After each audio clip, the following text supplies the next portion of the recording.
We are getting ready to fire the cannons of the info war against National Geographic. Right now, it's the Infowarrior with Jason Bermas.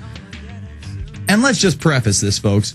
Right off the bat, what are they showing you? People in costumes, no planes. What do they want to talk about? They want to talk about Jews and conspiracies and crazy people.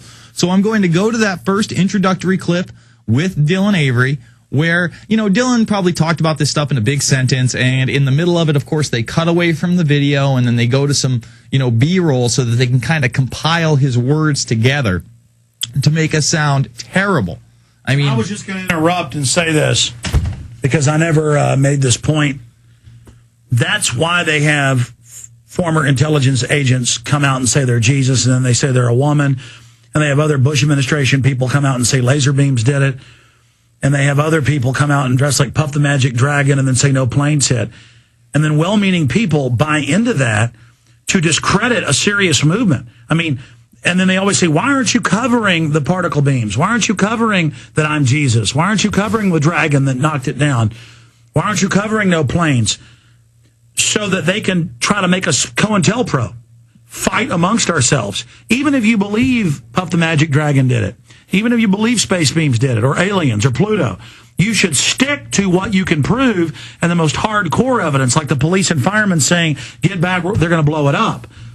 But, literally on video, the leaders in the no planes dressed up with a picture of me hanging over their body and another as a dragon, clearly laughing. It's funny to discredit 9/11 truth. Yeah, he's wearing a New Year's Eve party hat on his head, as though that's what you would do at a memorial where you want people to take you seriously and look at your information while you're handing out DVDs. No. This came out when they wanted to discredit the Black Panthers, wanted to discredit peace groups.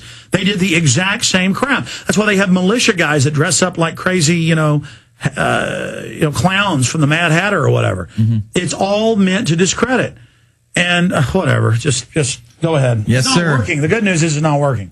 All right, so let's play this clip where their true agenda is revealed in the first 5 minutes of the program. Why the secrecy? If we were taken by surprise, if this truly was a surprise terrorist attack on our country, why the secrecy? They believe 9/11 was an inside job. The people at the World Trade Center and the Pentagon were murdered by forces within our own government. Now science takes on the conspiracy theories. The reality is, this far out, no one has been able to provide a single piece of evidence that those buildings were explosively demolished. And the reason is, they weren't. Nobody will ever look at 9/11 the same way again. 10:06 a.m. United Airlines 93 is shot down. We demand the... Oh, what happened there? I guess the video just crashed out. Let's try to get it on another computer because it was choppy anyway. We'll get to it, folks. I promise you. About 7 minutes later, they start talking about conspiracies being fun. Conspiracies are fun. Well, let me tell you what's not fun. Me learning about the Bin Ladens and the Bush family in business together through the military-industrial complex. Me learning that Bin Laden was on a CIA payroll, okay? You know what else isn't fun? Finding out that a third building falls into its own footprint and has the largest CIA base in the world outside of Langley, Virginia, the largest Secret Service office in the world. That's not fun for me, okay? Conspiracies aren't fun when they're about the murder of 3,000 people. So for them to come out and say conspiracies are fun, that's why these people gravitate it. No, it's that the government lies and lies and lies again. And then literally 30 seconds after that clip, they say the government timeline of events has been consistent. Right after they show Thomas Keane. It's never been consistent. NORAD's changed their story over 3 times. Okay? Keane and Hamilton wrote a book together called Without Precedent. Those two cover-up artists, I'm not defending them in any way, shape, or form, but it was such a cover-up that they had to come out and admit that they considered indictments of NORAD. They considered indictments, folks, but they decided no big deal. And then at a press conference, somebody stands up and asks the question, and Lee Hamilton acts like, oh, well, we never did that. We never did that. And then Thomas Keane has to stop him, and he says, well, it's in Fabled Enemies, by the way. Well, actually, I would never correct the chairman, but I do believe you categorized one of those as an indictment. He has the second clip ready. Oh, he does have the second clip? It's just the machine was jumping. Okay. So, all right. Let's go to the 12:55, but I still want to hit that other clip of Dylan talking about, again in that intro. So 12:55, I believe. I believe that 9/11 is the culmination of a number of opportunities for a number of very powerful people. There were people that wanted to cash in on real estate. There were people that wanted to cash in on legislation being passed. There were people that wanted to cash in on the military-industrial complex and the stimulation of it that would happen immediately after 9/11. Conspiracy sells because it gives everybody out there a chance to understand what's behind it, what's going on. Not just the facts that the TVs and the newspapers are feeding us, but this big cobble behind it's controlling the scenes, controlling what's actually going on. It's a lot more fun. Adults like kids, they love to be scared. Conspiracies provide that safe scare. Aha, I'm actually smarter than the government. I know they're lying to me. All right, let's stop figured out. It's a safe scare. It has nothing to do with safety. Believe me, I could spend my time doing a million other things. But when our entire foreign and domestic policy is based on the events of 9/11, when the Patriot Acts 1, 2, the Military Commissions Act are being passed based on this event, you need to pay attention to it. It does not give me a safe scare. I mean, Sibel Edmonds comes out 2 weeks ago, breaks her gag order, and admits that the Taliban and Osama bin Laden are working for the CIA up until the day of 9/11, folks. Up until the day of. That's not suspicious? Then Dan Rather in 2002 does an in-depth report, finds out bin Laden is being taken care of at a Pakistani hospital, housed by the military. The military comes in, takes out most of the personnel, guards the place so he can get kidney dialysis. Okay?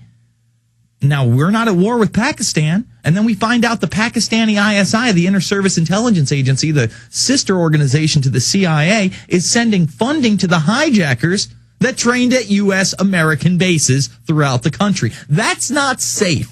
Okay? That doesn't make me feel warm and fuzzy. That doesn't make me feel like I have a one-up on somebody. That disturbs me greatly.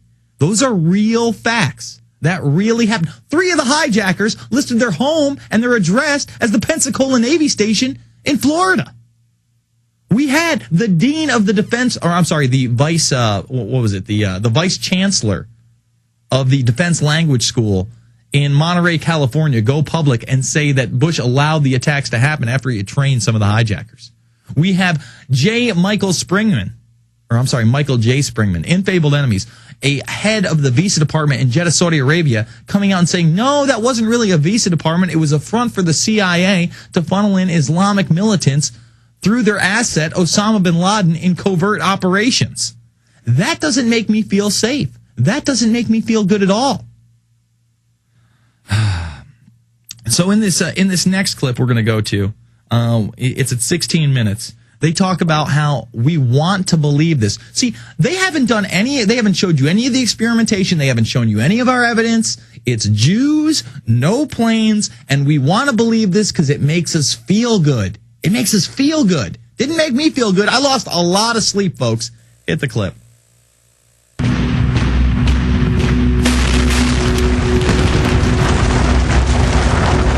The reality is, this far out, no one has been able to provide a single piece of evidence that those buildings were explosively demolished. And the reason is they weren't. By presenting this new evidence to the truthers, they and we might learn more about their theories, their beliefs, and perhaps most importantly, why they want to believe. All right, stop it right there. See, right at the very beginning, why they want to believe, not why they believe this. We're not going to look at the actual evidence. What we're trying to do is show you that these people are crazy. They have some type of mental disorder, and nothing they say could possibly be true. And then they control the argument. Remember, no one in the 9/11 truth movement is going to say that fire does not deform steel. It obviously deforms steel. No, the problem is you have molten metal pouring out of the World Trade Center. The problem is you have degrees of over 2,000 degrees Fahrenheit weeks and weeks after the attacks. You have the NASA thermal imagery that shows this. You have people like Pataki and Giuliani on record talking about it. But they don't want to get into that. They don't want to touch it. All right, so why don't we just hit play from where it is, because it gets into it, that some conspiracies are based on erroneous data. We're based on data that's just plain wrong. All right, let's hit it. Many conspiracy theories exist covering every aspect of 9/11. Many ask questions that seem to have no answer. Many point out apparent discrepancies in the official story. Some are based on erroneous data. Others on data that cannot be explained. All right, pause right now. Let's just pause it. Now, leave it up there for people, because I want people to see this.